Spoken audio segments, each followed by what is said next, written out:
इस खास कार्यक्रम की शुरुआत शांत जी आपके साथ ही करते हैं।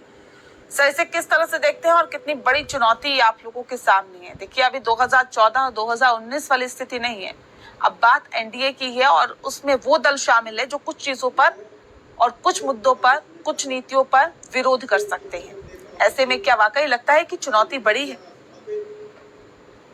देखिए, आज एनडीए 5वीं मर्तबा अपनी सरकार बनाने जा रही है और सही मायने में जिस सफलता के साथ में एनडीए आपस में जोड़कर के जिस तरीके से तमाम जो पीछे 4 दफा जो है हमने सरकार चलाई, उसमें सबने भरपूर सहयोग किया और आने वाले इस दौर में जो 5वीं दफा हम जो है सरकार बना रहे हैं अपने अलायंस के साथ में, बहुत अच्छी सरकार चलाने वाले हैं, ठीक उसी तर्ज पर जैसे हमने पहले भी चलाई है, जिससे कि ज्यादा से ज्यादा बेनिफिट हम जनता के बीच में उनके लिए काम कर सके, उनको बेनिफिट दे सके। सरकार का काम ही यही होता है कि बेहतर से बेहतर जो है सुविधाएं जनता को मिले।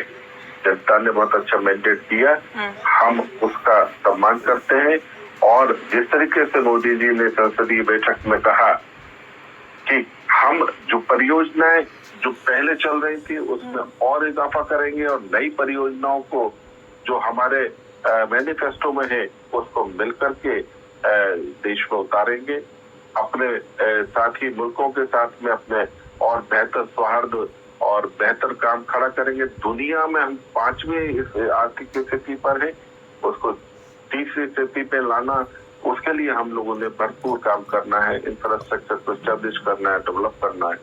और सबने उसमें आपने देखा कि हमारे जितने भी जो घटक साथी हैं, सबने एक मत होकर के मोदी जी को जितना बेहतरीन भाषण में अपना जो है ना दिखाया कि हम आपके साथ हैं और जो भी आप कदम उठा रहे हैं वो वाकई रचनात्मक है और हम उसमें हमेशा आपके साथ रहेंगे। एक बहुत खूबसूरत जो है ना हमारे साथियों ने भी इस वक्त में ये अपना पक्ष रखा और आज हमें खुशी है कि हम 5वीं मर्तबा जो है सरकार बनाने जा रहे हैं। सभी देशवासियों को, सभी साथियों को बहुत बहुत शुभकामनाएं। आप लोगों की विचारधारा से इतर सर, आंध्र प्रदेश में आरक्षण में मुस्लिम कोटा बहाल करने की घोषणा की गई। अब ऐसे में सवाल ये कि आप लोगों का जो मूल एजेंडा है उसमें शामिल यूसीसी धर्मांतरण विरोधी कानून, क्या उसकी राह में रोड़ा नहीं अटकेगा? एक देश एक कानून, जिस तरह से आप लोग अपने एजेंडे को आगे बढ़ाने की बात कर रहे थे या मोदी की गारंटी की बात कर रहे थे या अपने घोषणा पत्र को लागू करने की बात कर रहे थे, उस पर टीडीपी, जेडीयू समेत और तमाम जो दल है वो राजी नहीं होते, तो क्या ये इस तरह की चुनौतियां 5 साल में सरकार के सामने आती हुई दिखाई देगी? देखिए, हम अपने मैनिफेस्टो को जो हमने मैनिफेस्टो में वायदे किए हैं हम उसका निर्वहन करेंगे और आंध्र प्रदेश में हमने मिलकर चुनाव लड़ा है, अपने मैनिफेस्टो के आधार पर चुनाव लड़ा है। जिस तरीके से इंडिया अलायंस के अलग अलग मैनिफेस्टो थे उस प्रकार से नहीं था, हमारा एक ही मैनिफेस्टो था और उसमें जो भी हमने चीजें तय की देश के हित के लिए तय की है उसको सब मिलकर के पूरा करेंगे। किसी का अहित नहीं होगा, सबको लाभ मिलेगा और जिस तरीके से मतलब कोई चुनौतियां नहीं है? आपको ऐसा लगा कि कोई चुनौतियां नहीं? ठीक है शान खान जी, कोई चुनौतियां नहीं है? 5 साल तक बेहतर काम करेगी सरकार, गठबंधन के साथ हुआ है तो क्या हो गया? इससे पहले कभी गठबंधन की सरकारें नहीं हुआ करती थी क्या? नेहा जी, प्रथम तो मैं भाजपा वालों को इस सरकार गठन पर बधाई देना चाहता हूँ, शुभकामनाएं देना चाहता हूँ, किंतु ये सरकार मजबूत सरकार नहीं बल्कि मजबूर सरकार है। ये सरकार 3-4 दलों की बैसाखी पे चलेगी और इस सरकार का भविष्य क्या होगा कोई बता नहीं सकता है। और नीतीश और नायडू के नेतृत्व वाला एनडीए अब 4% मुसलमानों को आरक्षण देने जा रहा है। अब ईदगाह के लिए, कब्रिस्तान के लिए जगह मुहैया कराई जाएगी, मौलवियों को 15,000 रुपया वेतन भत्ता दिया जाएगा, हज करने वाले मुसलमान को 1 लाख रुपया सहायता राशि दी जाएगी। इसके अलावा मस्जिदों के रखरखाव के लिए प्रति माह 5,000 रुपया दिया जाएगा और इसको एनडीए ने पुष्टिकरण नहीं कहा बल्कि कहा ये सामाजिक न्याय है। तो ये एनडीए में और मोदी में अंतर है। मैं समझता हूँ कि जो सरकार चलेगी इसका क्या भविष्य होगा मुझे नहीं पता, पर कहीं ना कहीं मोदी और अमित शाह से गद्दी का मोह नहीं छूट रहा है। चलिए तुष्टिकरण तो नहीं है अब बताइए शांत जी, ये कह रहे हैं कि ये इन सब चीजों पे आप मोदी सरकार, ठीक है मैं आ रही हूँ मैं ये तुष्टिकरण तो नहीं है ना, ये सामाजिक न्याय है ना जिसका जिक्र अभी किया जा रहा था कांग्रेस की प्रवक्ता के जरिए। देखिए, अगर ये बातें मैनिफेस्टो में है तो जरूर लागू की जाएंगी, और सही मायने में शान जी को मैं बताऊं, ये तुष्टिकरण है या सामाजिक न्याय ये बताइए। नहीं, आप देखिए इसको इस तरीके से नहीं देखना है। कैसे देखना है? देश का हर एक नागरिक, सुने मेरी बात, देश का हर एक नागरिक जो है देश की तमाम जो सुविधाएं हैं, सरकार की जो सुविधाएं हैं उसका बराबर हकदार है, और उसी नीति पर हम काम करने वाले हैं। जहाँ पर जिस चीज की आवश्यकता है उसकी धर्म को देख करके या जाति को देख करके नहीं, उसकी जरूरत को देख करके हमने काम करना। अगर 10 या 15 हजार में दिया जाएगा तो पंडितों को क्यों नहीं दिया जाएगा? धर्म के आधार पर जो पब्लिक को गुमराह करने की जो कोशिश जो इन्होंने शुरू कर दी है, हम उस पर काम नहीं करने वाले। देश के हर एक नहीं तो फिर कैसे चलाइएगा? अगर एक पार्टी, शांत जी, अगर एक पार्टी की वो नीति है, रीति है, या फिर उसके मैनिफेस्टो में है ये तमाम चीजें, और आप कह रहे हैं कि नहीं जी हम तो उन चीजों को लागू नहीं करेंगे, तो फिर कैसे चलाइएगा 5 साल? पहले भी हम चला रहे थे ना, किसी भी हमारे घटक ने पहले कहीं किसी प्रकार का कोई जो है ना बीच में हस्तक्षेप नहीं किया, सबने मिलकर के साथ चलाया, आगे भी उसी तरीके से चलाएंगे। देश के हर एक नागरिक को उसकी जरूरत के आधार पर सुविधा देना, ये हमारा ध्येय है, और उसको हम लगातार चलाएंगे। और रही बात आरक्षण की, तो आरक्षण का जो विषय है वो सारा जो है 50% आरक्षण, 49.50% आरक्षण का जो प्रावधान है उसमें हमने EWS का 10% आरक्षण को आगे जोड़ा, जिससे कि जिसमें EWS में मुसलमान को भी लाभ मिलता है, OBC में मुसलमान को भी लाभ मिलता है। तो ऐसा नहीं है। इसके अलावा आप उसके खिलाफ चुनाव मोदी जी ने उसके खिलाफ भाषण दिया, उन्होंने कहा था मैं कभी भी OBC में मुसलमानों को नहीं घुसने दूंगा। यहाँ पर तो विशेष रूप से OBC में 4% मुसलमानों को मंडल कमीशन की जो सिफारिश है, शान जी, मंडल कमीशन की जो सिफारिशें लागू हुई और हमने OBC का जो आरक्षण शुरू किया था, आपको मालूम है कि उसमें 175 बिरादरी मुस्लिम की शामिल है।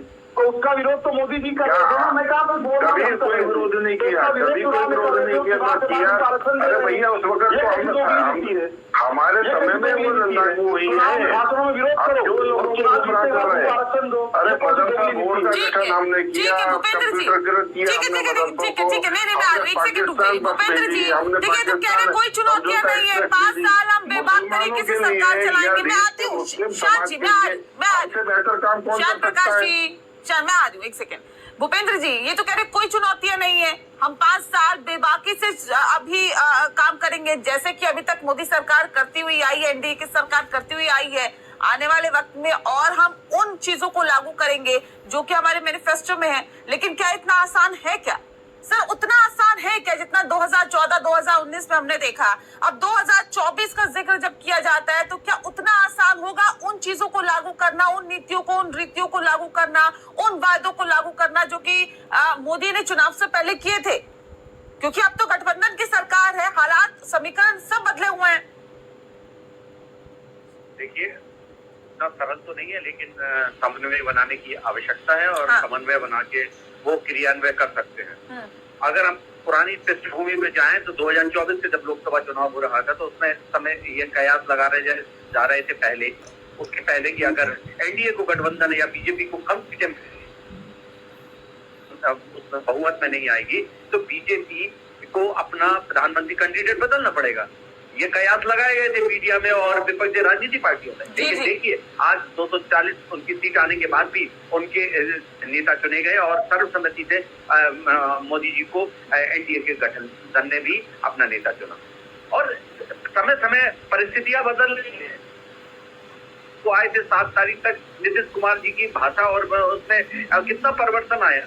वो तो ऐसे लग रहे थे कि जैसे बीजेपी के ही सदस्य हो, कहीं अलग से बाहर से समर्थन नहीं दे रहे। तो जैसे जैसे सने सने सरकार चलेगी, लेकिन हाँ अपने राज्य स्तर हो या जेडीयू हो, वो अपने राज्य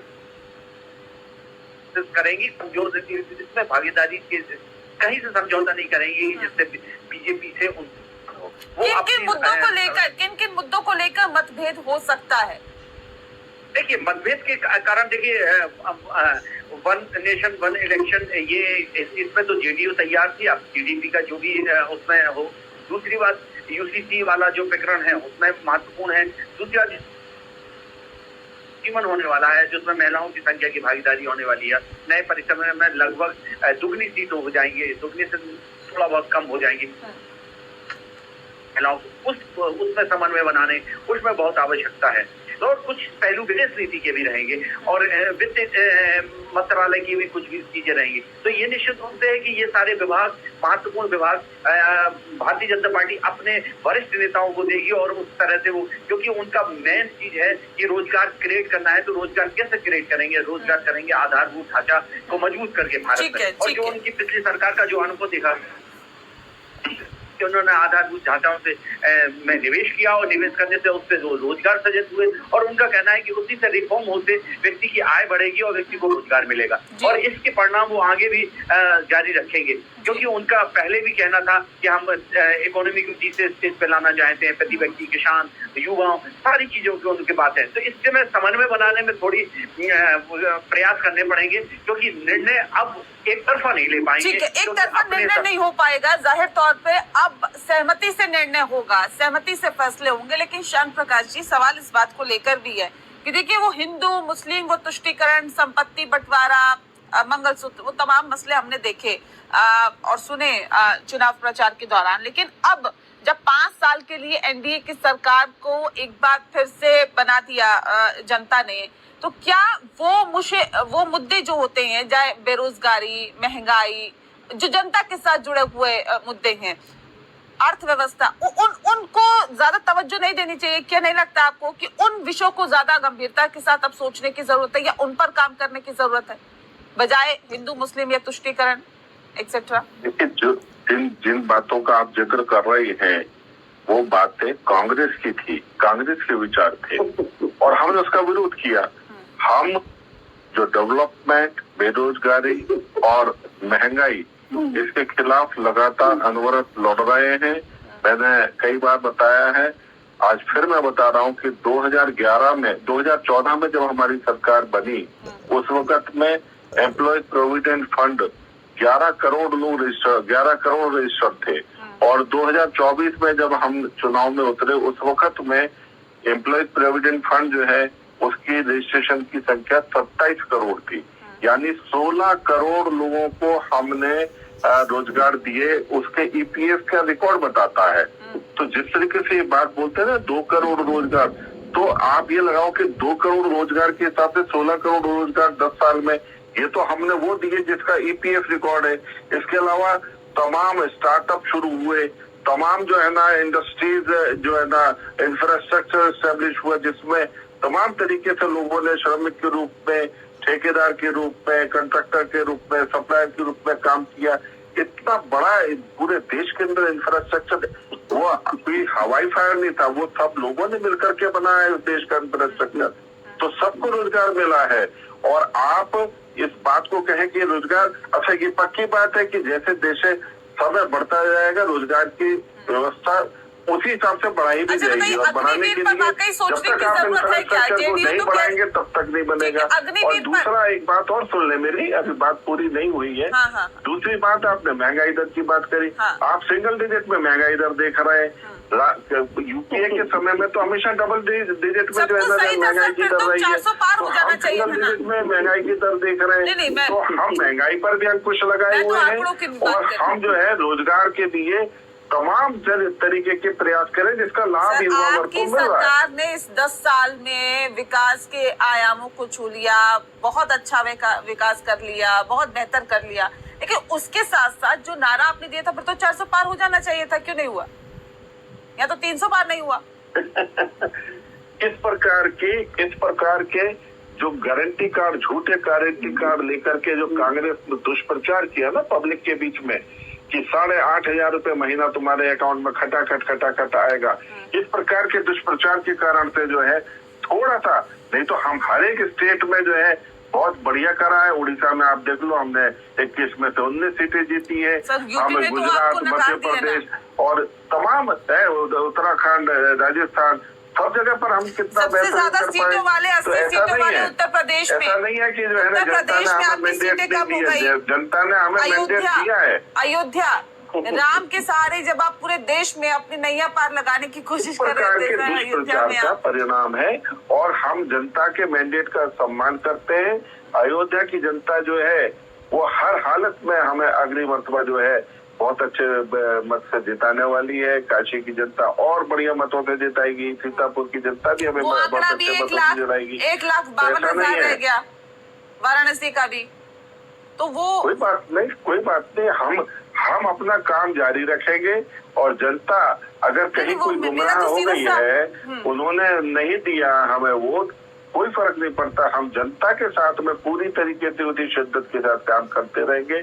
जनता का सम्मान है, जनता के जो उन्होंने मैंडेट दिया उसका सम्मान करते हैं और जनता की समझ में आएगा कि वाकई जो है जमीन पर 100% काम करने के लिए हम किसी का वोट किसके पास गया उसको नहीं देखते, जाति नहीं देखते और किसी प्रकार का धर्म नहीं देखते। हमारा काम अनवरत चलता रहेगा। ठीक है, कम शब्दों में शान जी अब ये समझा दीजिए कि देखिए 5 साल ये तो कह रहे हैं हमारे साथ कोई चुनौती नहीं, अब कोई चुनौती हमारे सामने नहीं है, हम बेहतर तरीके से काम करेंगे, हमारी बहुत मजबूर नहीं मजबूत सरकार है। अब ऐसे में सवाल इस बात को लेकर है, विपक्ष होने के नाते क्या उम्मीदें हैं इस 5 साल में? चुनौतियां तो नहीं है, उम्मीदें बता दीजिए। देखिए नेहा जी, अभी भाजपा प्रवक्ता ने कहा कि जनता गुमराह हो गई। सोचिए कि इनकी मानसिकता कितनी गंदी है कि यदि जनता इनको वोट दे, जनता इनको 300 सीटें चुन कर दे, तब जनता सही है। और जनता ने यदि इनको सबक सिखा दिया, इनके भ्रष्टाचार कागज के कारण से जनता गुमराह है। आप मुझे बोलने देंगे या नहीं बोलने देंगे, या तो आप अभी बोलते रहेंगे। कागज का जवाब देंगे, ऐसी बदतमीजी में बर्दाश्त नहीं करूंगा। जनता के बीच में इनको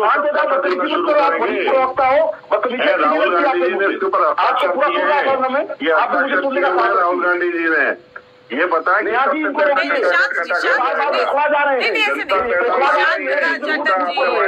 जनता को गुमराह किया। अब देखिए आपने बोला ना पूरा वक्त दिया था शान जी, कार्यकर्ताओं ने राहुल गांधी ने ये जनता को गुमराह किया है, जनता इसके बहक गई। आप ये मत समझो ये जीत आपकी, आपने झूठ बोल करके जनता को बचाया है। महिलाएं परेशान है, महिलाएं कह रही हमने तो जिता दिया, हमारा पैसा क्यों मिलेगा? ठीक है, देखिए मांग रही है भैया, वक्त लिमिटेड है, खटाखट प्लीज ऐसे नहीं, जनता को पैसा चाहिए। शांत प्रकाश आप मुझे सुनोगे, जनता को पैसा चाहिए, गारंटी कार्ड लेकर के दे दिया। गारंटी कार्ड लेकर के गारंटी कार्ड लेकर अब तो चुनाव हो ही चुके हैं, अब तो चुनाव हो ही चुके हैं, अब तो चुनौतियों की बात कर रहे हैं, आपकी सरकार बन चुकी है ना।